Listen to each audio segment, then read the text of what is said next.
Welcome to A Legend Talks, and thank God he's muted. But here we I are. forgot.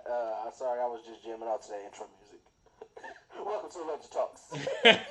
It is some fire music. I'm not even gonna lie. But here we are, another episode of Legend Talks. The thing I love is that the last one was really intense. This one should probably be intense, and probably the only one that's super intense because it follows the dialogue of politics. He asked you, what does he give Dominic? This is the first in the mini line, the string of things that this man gets. I don't know what he's talking about, It's like and we're a cat, and we just now scratched at the yarn ball and started to unravel. I think this is the part where I get to find out why you're so hateful, what your thoughts are about Dominic. But the name of the chapter is Present Politics. It's chapter 5. Like I said, you'll notice that I'm kind of skipping from chapter to chapter. Last one was chapter 3, and this is 5 because we have the by chapters, which is where Adriana Hart talks, and she is a significant character to the series. I wouldn't say necessarily this book out of the series, but definitely to the series. And so it is kind of important, everything that she says in those by chapters and the things that happen inside of the story that I'm sure we'll get to inside of book 2 and 3. This chapter kind of focus on politics and Dominic. I would say I'll go first and kind of talk about it, but your hate and your love for Dominic, I think, is so intense that you should. You're muted, or I can't hear you, or something. But He's not talking about. oh, okay, I thought you're just mimicking or mouthing whatever you have to say. So this is where Dominic's starting to become loved by the people, and this is what I was writing to try and make sure that it's impactful for what he says, that it shows why a dystopian world is just as good as a utopian world. Um, so I ask many questions when I talk to people that have read the book. One of the ones that I ask all the time is which world do they think is better, a utopia or a dystopia, and why? Currently, I don't think we're in a utopia right now, and we're not in a full-on dystopia, but we're pretty fucking close, I would think. So give your thoughts. What do you think kind of world is better? And I guess you can't even compare it to the utopian dystopia, but think about it to the extreme. The perfect world of world peace, utopia, and the chaotic chaos that you know the world to become by Dominic Harvey. Which world is better and why? I prefer a utopia where people are allowed to live in harmony and peace with one another and not have to worry about, dying or different things like that. Okay, well, now that I think about it, this is a terrible question because that's the world that I would want to. Okay, let me rephrase the question. But that world in this life doesn't exist. Yeah, so let's think about the world that we live in. Think about the world we live in now, or the world that Dominic is, because that's a better comparison. That's I prefer the world we live in now as opposed to the world that he lives in. ew. But is there a difference? Yeah, there is. Well, I feel like it's a dystopia for certain people. The well, stuff that's that why I Dominic said. does is the stuff that certain people do and they can get away with it. It depends on who you are, what you can get away with in our society, right? Um, you know, if you're rich, you get away with a lot more things. If you're poor, Well, now, as of I thought now, it was good. a lot of rich people are getting in some trouble. And I guess it depends on what you do for being rich, and for when you're poor, it depends on did you get caught. Yeah, it did. You can get caught, and it's like, that's not that bad. You're rich. We'll let you go. But it's like, oh, you did that? Oh, I don't know if we can overlook that. That's going to cost some money. So for poor, it's just like, you got away with it for the 12th time? Man, congrats, man. You're a legend in the game. No pun intended. Like we're closer to his world than we are ours, but we're not completely there. But I mean, I would still prefer our world as opposed to one where there's complete chaos and anarchy. So let me present a different question. And since you've read the series, maybe you have a better understanding. You can say that you pick that world all you want. Do you understand and see the vision on how his version of the world could help? I understand and I see it. I disagree. You disagree what? What does that mean? That you disagree that it could happen? You just disagree with I the disagree with the ideas and the execution and not the ideas. So Uh, the idea that if you make, if you make a world where people have opportunity, and it's fair game for everything, then I agree with the idea. His execution of all crime is legal is where we part ways. it's illegal and people do it. So all the time, everywhere. Bad people, mediocre people, and some so okay good people commit crime all the time. Mm-hmm. The only difference is that there's some type of law somewhere, no pun intended for you, that says you can do it versus or cannot do it versus one that says that you can. Mm-hmm. And so you're going based just on a piece of paper. It already still happens. You've already said that there's really no difference between right now and that world. The only difference is that there's an extreme and there's a piece of paper that says that you can't, or a law that says that you can. Again, the idea of having given people opportunity in a way to fend for themselves, I totally agree with making Let, crime legal. let me add to this because it says inside of his law that the crime decreased. Do you believe under this that that's logical and possible? I don't believe that will be the logical outcome. I think the more logical outcome would be like people just, it would be crazy. It would be a crazy world. I don't think that would be, because like I said, not everybody who commits crime is an opportunist. I feel like a majority of people who do that are lacking opportunity or lacking a way out. It's Like obviously there are some people that just want to see the world burn. oh, okay, Joker. There are just some people Here, who want to see the here's the world burn. They thing. don't Here's care about here's anything. the logic behind all of it. Okay, people go out there and they commit crimes and they either get away with it or they don't get away with it. And then you have a different world where people are able to go and do it.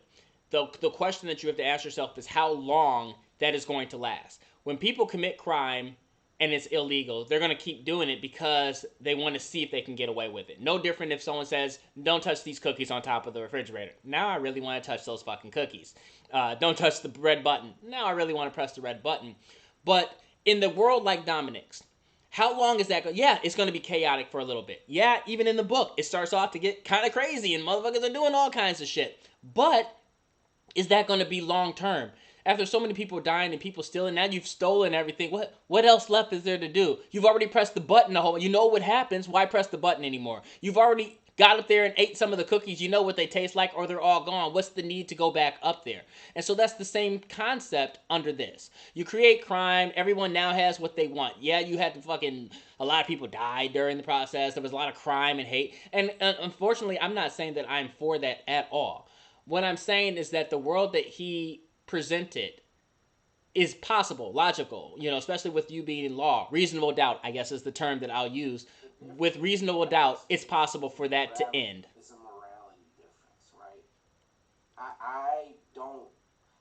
A lot of laws are based on, and if we're being honest, let's just talk about America, either A, Christian principles, or B, morality principles that have been around for a very long time. Our morals dictate what our laws are. Your head needs to come over some. Our morals dictate what our laws are. So, um, you know, not killing is a morality thing. Not stealing is a morality thing. It's based on your morals and your values. It's not just a piece of paper. That's where that comes from. So it's because the president is okay in it, even though people already do it with low morals. Yeah, it's whether you follow the morals or you believe in those But values. that already happens, is what I'm saying. People Yeah, already and make that because conscious decision to follow it or not follow just it. because it happens doesn't mean you open the floodgate. Hurricanes happen. I don't want them to happen every single day. Here's the thing. People Floods commit happen. I don't want them Here's to the happen. thing. People commit crimes. Happens doesn't mean you allow People commit crimes and they get away with it, do they not?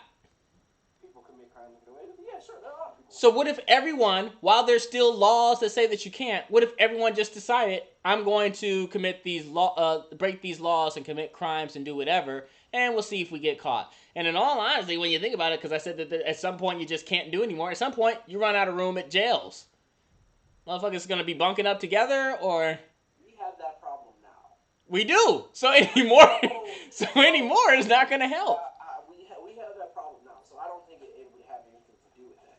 Again, a majority of people, and this is why I agree with the idea. It's an opportunity thing.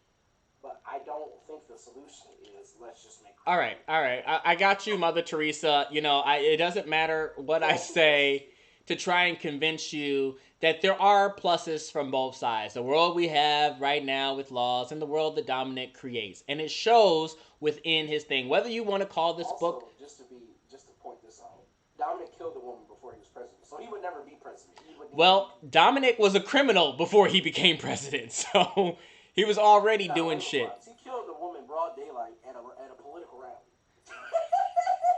He did. But he also was the president. That's all I'm saying. He also is the president of the nine. Oh no, he did that before he was the president, didn't he? Mm-hmm. Ooh, He did that before he was president. He killed ooh, a broad daylight before he was president. ooh.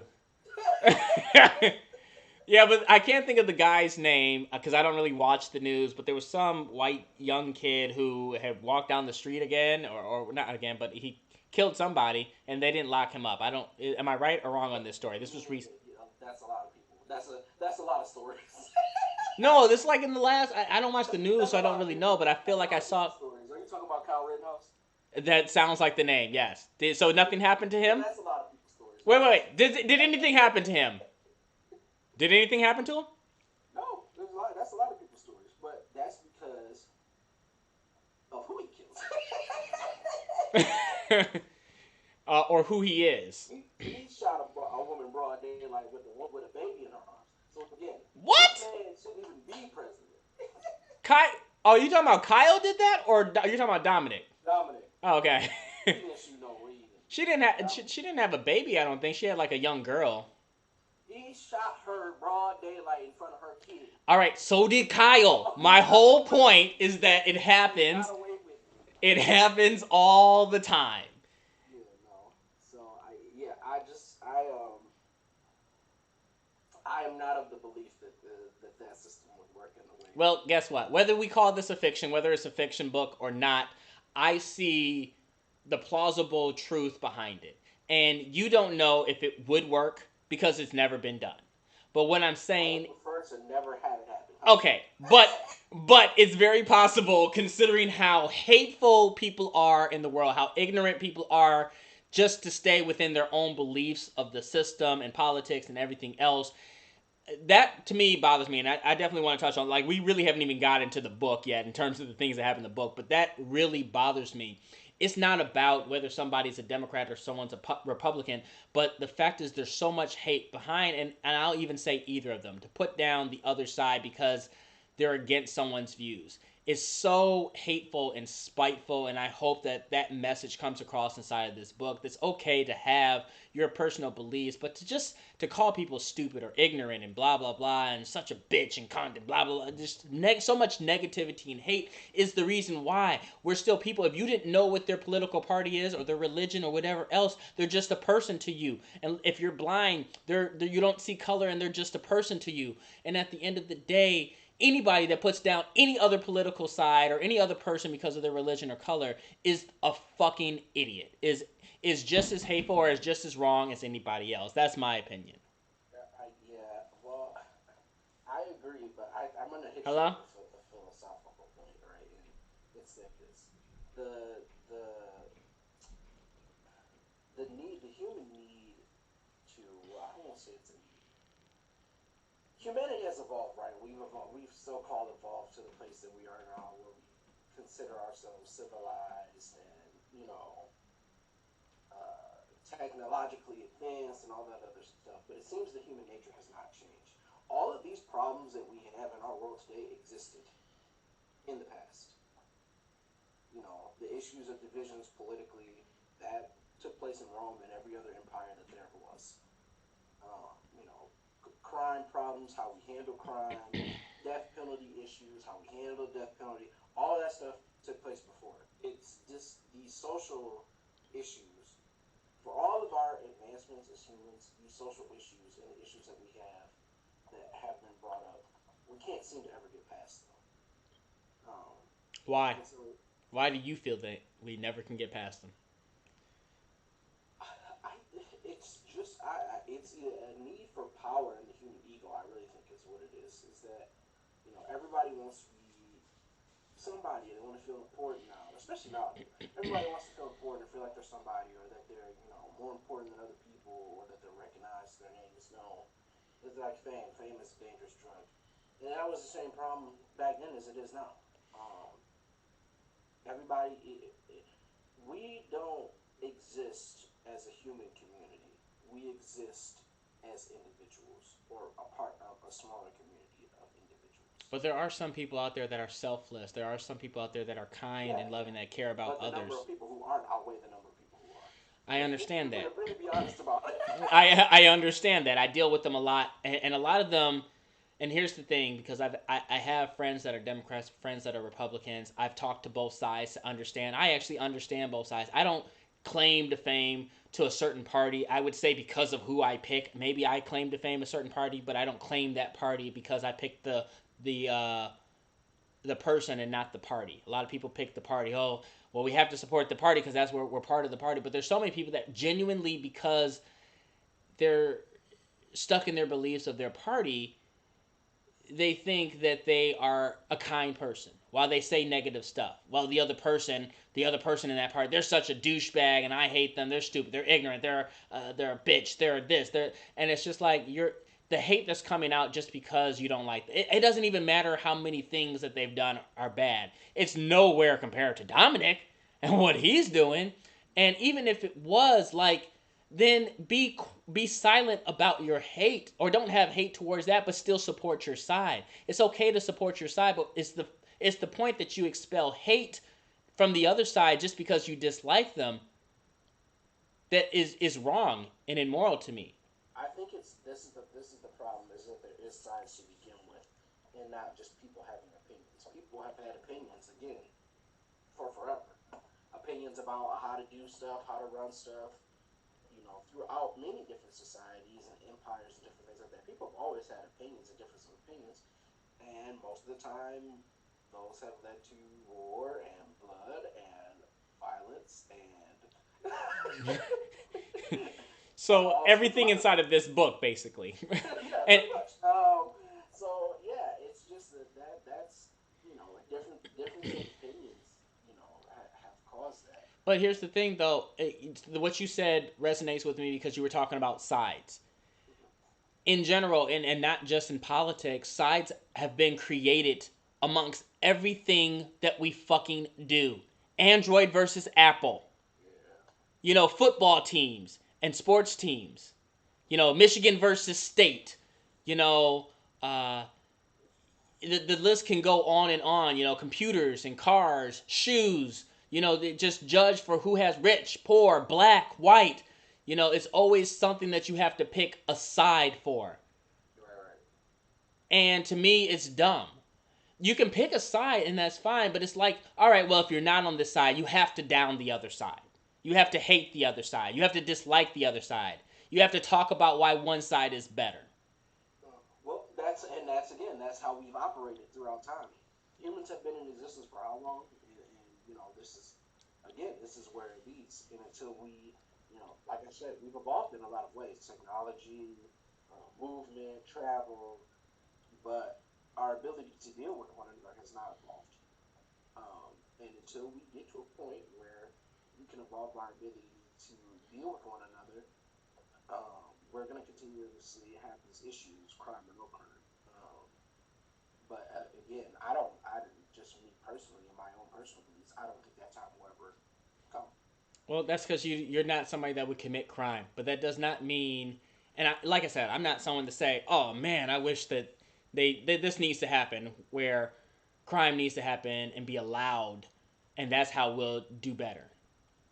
But what I will say is that we're in the middle of this good bad, this utopia and this dystopia, uh, and this way helps just as much as going this way. Going to all crime, I feel, is just as impactful as if people would just wise up and not spew so much hate and create the world, but we have to do it together. The problem is they'll skew this way and create more crime and chaos than they will to be on the same page and skew this way for a utopia. And I agree with that. Here's the thing. I don't want to be mistaken. I don't want a world where there's illegal crimes. I don't either. Out of chaos, some people say out of chaos and anarchy comes peace. And, Controversy creates cash. yeah, like there are some people that hold that mindset. I don't believe that I'm one of those people, but there are people that think like that. And there have been times where there's been a chaotic struggle, and then out of that comes peace, like war. Trees and different things like that. Peace. Here's a good But how example. long is that? How long is that peace really? You got to think about Here's a good example. Two good examples. One that we had and one that we're currently in. September 11th. it. Yeah. We didn't really monitor how people got on the plane and to an extent to make sure that shit didn't happen until a lot of people died. Mm-hmm. We didn't start focusing on coming up with a vaccine, wearing masks, and trying to make people safe until this pandemic started to kill other people. Mm-hmm. Unfortunately, what I've learned before writing this book is that whereas I can talk about how people need to love more, that's not going to change them. What changes people is death, unfortunately. Mm-hmm. And not the death of someone they don't know. A lot of times, what's really more impactful is when they lose somebody. Mm-hmm. But also because society is so fucked up, it's hard for them to mold themselves over off of the loss of somebody. It might change them for a couple of months. Oh, I lost my mother, my father, I lost my best friend or something. I'm going to try and do better because that's what they would want. And then they're back to doing their same shit. Oh, I lost somebody to alcoholism or OD. I'm going to stop doing drugs. And then maybe they do recover fully. But more or less, maybe they fall and relapse and they're back to doing drugs. Yeah. Here's the thing, and I want to look directly into the camera. Oh, for once, go ahead. Um, just directly to people and anybody out there who's thinking about making change in your life for someone, something that is outside of yourself. You will never make a change unless you decide to do it on your own for yourself. I agree. But what I'm stating is that more times than none, they don't. That's why I can't say anything. They can't say anything. It takes someone dying for people to But kind of open their eyes. that is not a catalyst. Like using that to try to correct your life isn't a good enough catalyst. Again, you have to sit down and make, and this is something that I don't think a lot of people do enough. Sit down and reflect on your life and see where you are. Like write stuff down. Think about where you are as a person, as an individual. Are you Sit down talking and to me specifically? Because I. well, not just you. I'm talking to the people. I'm talking to everybody. Sit down, write, reflect on your life, and think where you are. And if you want to make a change, you have to commit to it yourself. Nobody is going to do it for you, and nothing or no one is going to inspire you long enough to make a permanent change unless you want to do it on your own. It's Well, just like, even the small things or the big things. Like in the big picture, to kind of bring it back to what we're talking to. In the big picture, this world is not going to change. Either whatever way we go, dystopian or utopian, it's not going to change until a bunch of people decide that it's going to change and to stop living in this not a binary. bunch of people, all people. Hate is so infectious. If it's not all of us, if we're not all in on this, there will be zero change. It will spread again. It's hard to do all people because again, there are some people that just want to see the world burn. I, you know, If it was or out the 60-40 on the good side or 70-30 on the good side, I still think that that's too high to where it spreads. It needs to be 100% in. And I've had that talk with many people. One of my friends, she said, well, even if there's one person that hates, that is, they could definitely spread that. And I believe they could. Could they spread it fast? I don't know. And how much tolerance does everybody that's being good have to not let that affect them? And I think that's really the big thing too. And I'm victim of it too. I really strive each day not to be like the average person, to be unique, to be more like the what the Bible says in terms of Jesus and his ways, to be good and loving and forgiving. But there's so many douchebags out there. Sorry to spew my hate. There's just so many people that have hate that really just want to shit on your world or down your world, I try so hard not to let that destroy my peace. It's actually my new thing that I'm working on, not to let others destroy my Look at peace. not trying to let it destroy your peace. That's what Jesus says. You should love your enemy. Um, Turn the other cheek. when I think about some of turning the other cheek is not loving your enemy. Loving your enemy, you love them No, regardless, like Jesus right in does tell front of you to them. love your enemy. He does tell. He does tell you to do Yeah, that's loving them right in front of them. He loved everybody while they were nailing him onto a cross. Literally, I'd be like, "You motherfucker! You like that. each nail in This is each why you're hand." not Jesus, right? I'm going off. I'm mad about it, and so that's what I mean. Like I'm just trying not to let their shitty ways, their shitty hatred attack me. It's like one of the quotes that I live by: "Don't let people own a residency inside of your head." And I let people get to me too easily. Now it's not to a point where it's just like I'm going to create war, but I might be upset a little bit. Like, why would you do that? Because I'm just, and at some, I shouldn't even be shocked.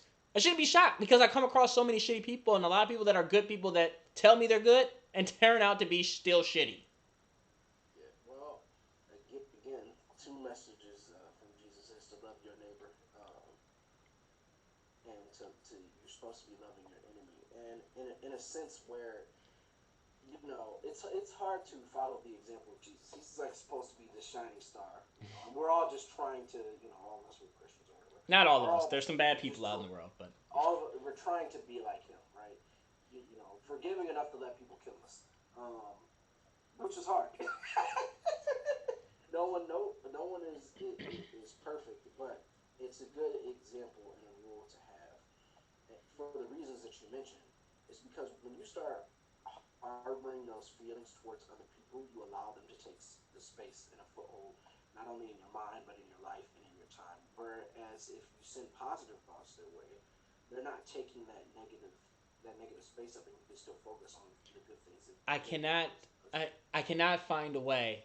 Oh man, you but you just you just you listen. just cheated on me with my best friend. Man, I'm gonna love you. I'm not even mad about Jesus it. doesn't say don't be offended. He's not saying don't be offended, don't be hurt. That comes with the world. He's not saying don't be offended, don't be hurt. Well then, But then I'm like Jesus. I think that I don't get to a point where I spew hatred back. yeah, and you have the forgiveness. If let's say your wife cheated on you with your best friend. You have to work on the forgiveness of that and moving forward in your life. If you never forgive that person and you hold on to that forever, it will it will Right in it will front of you. always have a place in your life. It will keep you from getting to that point that you're seeking. So I thoroughly believe in the principles of JC. Did you just give Jesus Christ a nickname as an acronym? I thoroughly believe in his principles. I feel like they're a very good way to. Jesus Christ is not Justin Timberlake. You can't just throw JC out there like JT. All right, that's not the A lot way. of people know what I'm talking about. That's like calling him J Diddy. I Jesus feel like Combs. his life is a good way to live, calling out injustice, standing up for those who don't have, and trying to love all of those. I mean, again, it's not that Jesus was like constantly, just peace, love to everybody. He had squabbles with the Sadducees and the It Pharisees. wasn't in the book. He drove out money changers in the temple. Jesus got angry. Here's the because I do want to I want to jump into a few things inside the book, but do you think it's possible ever, whether you're alive on this planet to see it, do you think that we'll ever see a day of this utopia? It'll come eventually. But in my version and reason why it come may be different because I think JC's gonna come back. But I think it'll come. It'll come. I think people will do it on their own? Absolutely not. I mean, just look at our history. Look at our entire time on this planet. You name me one time on this entire planet that there's ever been a utopia. When the dinosaurs and cavemen were here. There still wasn't a utopia then because the dinosaurs was killing each other. They had to eat. I mean, that's gonna happen regardless. That's called So that's called the circle of life. I learned that from the Lion King. I don't, that you just to think about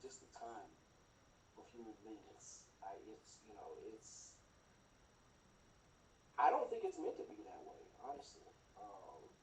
Right now, it's just like, people. It's the same thing. We still have a tribalist nature mentality, going back to those olden days. Now, instead of the tribe being Carthage or Rome or Persia or Prussia or something like that, now it's just United States versus Russia. So let's jump finally into the book. Yeah.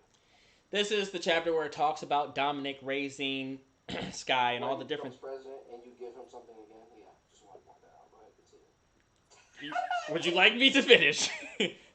Let's start with your thoughts on Sky being raised by Dominic and the craziness that he had him go through. Now, I wrote the remaster, so things are a little bit different. It wasn't as much as it was in terms of the intensity and the things that Mm-hmm. happened uh, inside of the first book than it was the remaster. So he Okay. really did delve hard and reaching down into his craziness and forcing that upon Sky. Mm-hmm. What are your thoughts on that? I can see that as the device you use when people teach their kids hate, and that's how it gets carried on. Well, that's actually it's funny that you say that. That's kind of where I was going at because a lot of people do mold their children with their own hatred. Yep. You know, you have to hate black people because I hate black people. You have to only date white men and women because I don't approve when I was growing up of people dating other races. You have to always do this and always do that. You have to hate this person or that person. You have to be part of this party and not the other party. And they preach and they put all of that, and instead of letting their children become their own people. From who they are, yeah. Yeah, I mean, I agree. It's a part of, here's the thing. I do believe in shaping children to a certain extent, not to just develop their personality or what they believe in, um, but developing them to be good people, right? And you have experience with not good children, and that I feel like that starts at home, just teaching them. I I deal with a lot of kids that have been molded by their parents, and even like their careers. Like, oh, I'm in construction, you have to go in construction. Right, right. I'm inside of a doctor, you need to be a doctor. I didn't go to school at all, you shouldn't go to school at all. I didn't graduate, you shouldn't graduate. Yeah, I feel like there are a lot of people that do that, but I believe in shaping your children to be a good person, teaching them how to be polite, how to have manners, how to interact with others in a positive way. Um, but as far as what they believe, who they are, where they see themselves, what their dreams and their aspirations are, you have to let them develop that on their own. I mean, there are a lot of people who give their children suggestions and they turn out to be successful in what they suggest. They put a basketball in their hand at 6, 7, 8 years old, and they take them there and they ended up being successful people. But So in the event of your life of having many kids, let's say you have like 5 down the road in total, mm-hmm. you want all of them to go to law school, you want all of them to go to school and college, because there's a lot of celebrities that didn't go to college. There's a lot of celebrities that didn't, basketball stars that didn't go to college. So many that didn't finish high school. Is that the kinds of values that you would want to teach to them, or would you want them to pursue their own career? I want them to pursue their own dreams, and this is what I've learned. So I'm going to take a story of John Doe, somebody that I know, right? And when he finished high school, he didn't want to go to college. He said it wasn't for him, and his mom forced him to go anyway. And he ended up dropping out after a year, and it wasn't beneficial to him. Forcing people to do something that they don't want to do is just going to end in failure. You know, every decision and everything that I've done in my Failure's life, not bad though. huh? Failure's not bad. No, it's a teacher. It's a teacher for the person that forced it to do it, and a teacher for the person that failed, Okay. or that didn't complete whatever they were forced to do. Yeah, I mean, Continue. I'm with you failure so is not far. a bad thing, but forcing someone to do something, they're not always going to meet your expectations. Number one, and number two, it's not going to bring out the best in them. Um, I can agree with that to the extent that even if they chose their career or what they wanted to do, they could fail and say, I don't want to do anymore. For me, I'm someone that inspires everybody to follow their dreams. And so I talk to many people about what they wanted to do. Are they still doing that right now? Why or why not? And there's too many people where it was like, I've always wanted to do this since when I was a kid. And once I went to school for it, I was like, I don't really like it. Oh, it was too hard. Oh, I had a lot going That on. happens. That happens. I'm not saying that in a vacuum and say that failure is the reason you should avoid it. What I'm saying is forcing someone to do something is going to make it less likely that they succeed. They have to have a passion for it themselves. Okay. Um, it's that is what's going to push them through all the muck and the mire that they have to go through to do stuff. Like just giving myself an example, my mother never forced me to go to college. She didn't force me to go to law school. I chose those, which made it easier for me to succeed and push myself when things got harder because I was making a personal choice. I was investing in it. Teaching your kids to do something because you want them to do it, they're not going to be as invested in See, my life was a little different. I was kind of forced to go to college. I didn't want to go to college. it.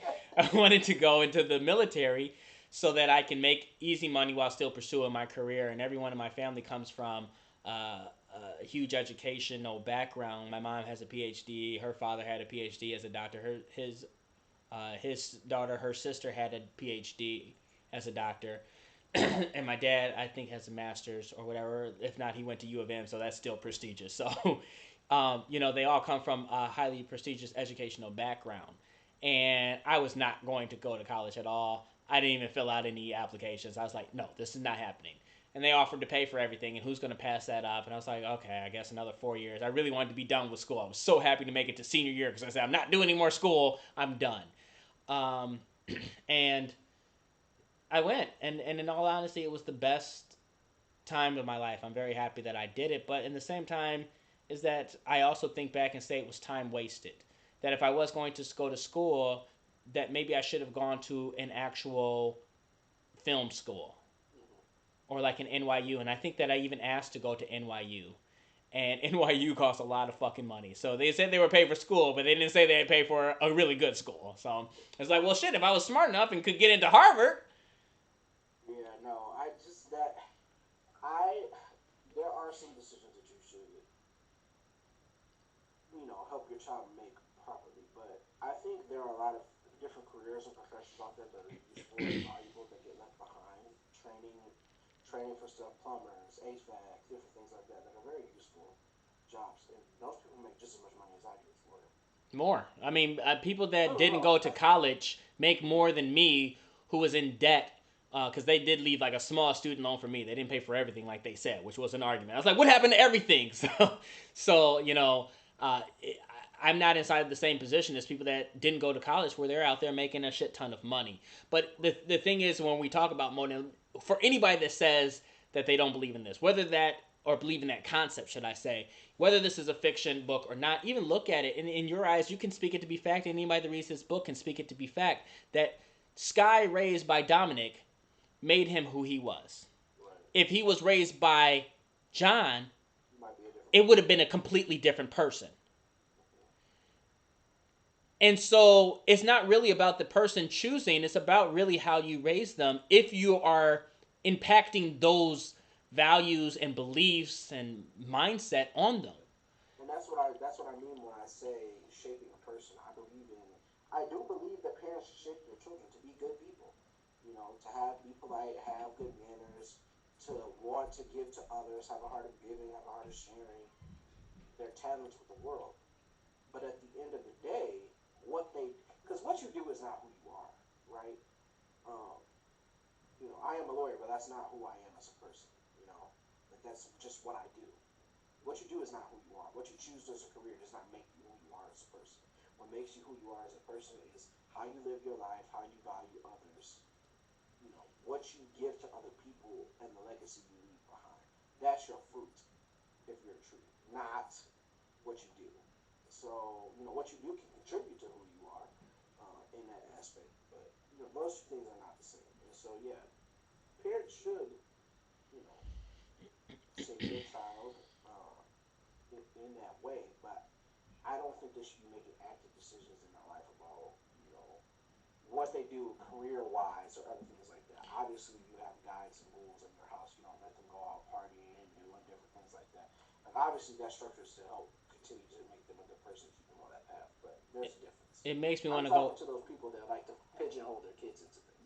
it makes me want to go ask my mom because when I was younger, like they had signed me up for soccer and I became really good. Now I'm black. I'm from Detroit. Why not basketball? stereotypical basketball. They could have. Or ask me, they kind of just put me inside of something. And I don't know, I've never been a parent to know. I don't know if you just put them in there and see if they like it or not. And if they don't, then you put them in something else until they find something. I think that that's what I would do, or maybe ask them. I don't know if that's what my parents did, or Well, they they. might know. They might not know, and that's probably why they just signed you up. You might not have known what you wanted to do or what you But I liked. turned out to be fucking amazing in it. But then I think Okay. back and I think back to it and I say, well, what if they would have signed me up for football? Like, what if I was born to be a football star, and or maybe I loved football a little bit, but I wasn't too sure. Like, Sir, you're like six something, a buck 50 max. You are uh, not meant to be uh, football. first of all, First of all, I got scouted by a football team to be on a football team playing soccer. They wanted me as a kicker.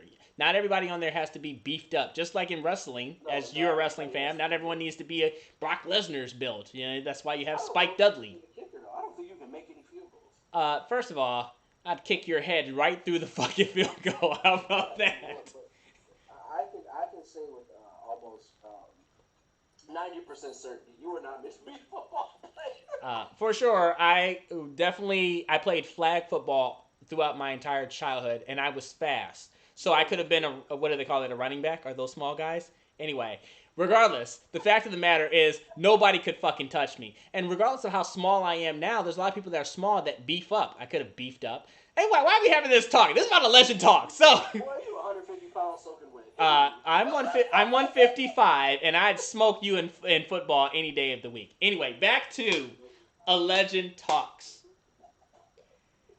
We've talked about politics, and this whole book is not about politics. This chapter is really there's only like two chapters. This one and the next one kind of delves in about politics. Everything else really concentrates on the story. But I think we've covered some of the things. We didn't really talk about what happened, but it talks about what happened. It talks about Brief Sky. synopsis, people. Brief synopsis, folks. He gives Dominic the presidency after he kills a woman. Uh, Are you done? he prepares his inauguration. He gets to his first term. He's reelected. He's got that opposition out there. So now we're going to get into the next chapter of how he about to deal with his opposition. And if you know Dominic, obviously he shot a woman broad day. You know how he about to deal with his opposition. Like this Kyle kid that was on the news. So whatever. Uh, but yeah, so Dominic was raised in Sky and he was impacting. We talked about that, about putting your beliefs and everything onto your children. We talked about how he was getting people to kind of adore his mindset about how crime is not is necessary in order for it to be changed, and how taking away a lot of these things. And going into his first presidency, the last kind of thing that I want to talk about is some of the things that he took away. He took away hospitals and jail cells and court systems and everything. Do you still think that all of these things are necessary? Because if you remember the quote or the reason behind why he did it, I'm sure that you'll say, no, we need the hospitals in order for people to be cured and everything. But knowledge is power.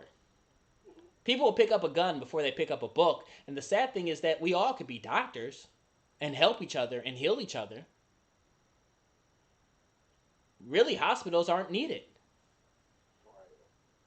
Yes, some people are born maybe with a learning disability. They can't learn the same or whatever, so they can't grasp and whatever. I'm not really ever a firm believer in that. That's why you have like the Special Olympics. You have individuals that can prove that they can do everything that somebody with one leg or no legs or whatever, can run just as fast inside of a race and be good as somebody that does. So I'm never ever a firm believer that just because someone has a learning disability, you can do whatever you want, that you put your mind to, that you work hard at. Yes, there may be certain circumstances if someone has, and I don't like to use the word retard. I don't know whether mentally challenged or whatever. Maybe they're so mentally handicapped or whatever that they can't process information and think about that. But even then, I still feel like they have a possibility. I mean, I've seen blind people play the piano. I've seen impossible things that one would not think is possible by people that aren't quote unquote normal.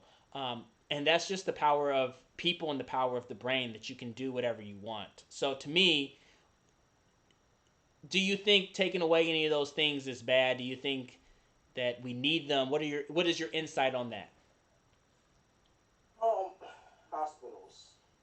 I do think we need them, but at the same point, before we had hospitals, what do we do? Doctors made house calls. People had. There's a way to survive in our hospitals. They're convenient. You just died like it was an Oregon Trail, like right away of typhoid. That's not how it Just, they're a convenient space. But I think we could survive without hospitals. We've done it before. We made it through plenty of pandemics and diseases without hospitals, and we'll do it again. They're just a convenient space. As far as courts and jails, I mean, if there's no crime, there's no use for those things. So, I so yeah, I mean, they would just be leeching off the budget to do nothing. People would be paid to do nothing because there's no need for jails because no one's going to jail because there is no crime. Just no, crime is legal, and there's no use to judges or juries to assert whether someone is guilty or not because they're not guilty of anything because crime is legal. So yeah, I mean, if there's nothing that's illegal, if there's nothing off limits, then there's no need for those things. So yeah, I understand that. It's a waste of the state's resources. hmm. Well, the state wastes resources all the time. Let's just be honest about that. Um, Yeah, it wastes its resources to people who have, not people who don't. Caveat. hmm, I've seen it both ways, but yes, you know, this chapter is probably one of the most powerful and impactful because it's the point of the entire story. You know, the things that we talked about were just a setup. John losing his family to Dominic and everything, that was just a setup. This is the real story. This is the guy becomes the one in power overall, over the greatest uh, nation in the world. Mm-hmm. And he's the guy that's also responsible for killing this guy's family. Now, John could be any Joe Schmo, and it really wouldn't matter. And John's already felt like he's lost everything, his wife, his kids, and he hasn't lost both. He doesn't know that Sky's still alive. And I think somewhere, even maybe even in this chapter, maybe it was even the chapter before, he comes across seeing Sky like near Dominic, but doesn't recognize him because he's older. He remembers him when he was a baby. He looks different. All Um, right. so it's just unfortunate where he's inside of a point of grieving, but also in a point where he feels lost, where he has nothing to lose. And now you've created a world where he has nothing to lose. So it just becomes, will he find out? Will he find out about Dominic and what he's done and if he's responsible? I guess we'll find out when and if we get to that part of the story. I want to thank you for being here and kind of joining us. I think that this was also an impactful episode where we talked about stuff that isn't just pertinent to the story, but pertinent to people in general. That We I had a hope that they, conversation too. huh? Oh, hold on. Hey, get in that conversation. I see you. Look, I see you. Are you talking to the people? I was like, I see just. I see you looking at me. Looking at me. Looking at me. Get in that conversation. Get in join that conversation. join in the conversation in the comments. If the comments are booming, then I'm going to start putting up a number where you can call in and kind of join us in this conversation and give your thoughts. I think that would be an interesting part of the show that you can kind of, it's not just us talking about it and giving our thoughts. I think if we're talking about the world, invite the world in to have their opinion too, because that's all y'all about, having your opinions. So you can even troll us on the comments with your opinions about what we're saying now and everything inside this episode, or maybe it gets down to the road where a lot of people are commenting that we have to open up the lines and we start taking calls and hearing from people. I think that this show, this gearing around 30-40 minutes for a show, could definitely be like an hour. Right. Because we have a lot to talk about and a lot that I would want to hear from other people and their points and views. Argue with me on why it's important for you to love your political or Like, religious or that's what racial we're here side for. That's what we're talking about. and hate the other side. If you think that that's good for society, then please argue it. Let me know. I don't. Manny don't.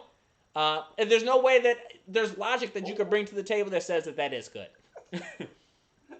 So Thank you for joining us. Please don't forget to like, comment, and subscribe. Hit that bell. Send some smoke signals up. Type a little note to a pigeon's leg. Send the longest way. Type it on the keyboard. Let us know in the comments and the email what you guys think. And as always, I am the legendary Michael Bowie. I'm the legendary Emmanuel Pierce. And this has been A Legend Talks. Me, the legend.